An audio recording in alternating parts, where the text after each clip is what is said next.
এক গ্রামে একটি ছোট পরিবার বাস করত। স্বামী স্ত্রী, তাদের একমাত্র ছোট্ট সন্তান ও বৃদ্ধ বাবাকে নিয়ে চলত তাদের ছোট্ট সংসার। একদিন লোকটি একটি ঝুড়ির উপর বৃদ্ধ বাবাকে বসিয়ে নিজের ছেলেকে সঙ্গে নিয়ে জঙ্গলের উদ্দেশ্যে রওনা দিল। পথে যেতে যেতে ছেলেটি হঠাৎ তার বাবাকে জিজ্ঞেস করল, বাবা, তুমি দাদুকে ঝুড়িতে করে কোথায় নিয়ে যাচ্ছ? বাবা বলল, তোমার দাদুকে জঙ্গলের ভেতর রেখে আসব। ছেলে অবাক হয়ে বলল, কেন?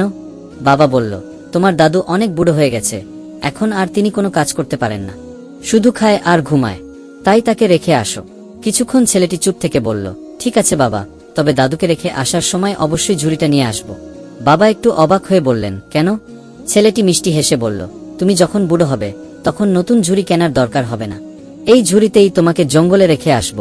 ছেলের কথা শুনে বাবার বুক কেঁপে উঠল। হঠাৎ করেই তার মনে পড়ল, যখন সে ছোট ছিল এই বাবা মাই তাকে স্নেহ আর ভালোবাসা দিয়ে বড় করেছেন। তিনি বুঝতে পারলেন নিজের বড় ভুলটি। চোখে পানি এসে গেল। তিনি আর এক মুহূর্ত দেরি না করে বৃদ্ধ বাবাকে ভালোবাসা ও সম্মানের সঙ্গে বাড়ি ফিরিয়ে নিয়ে গেলেন।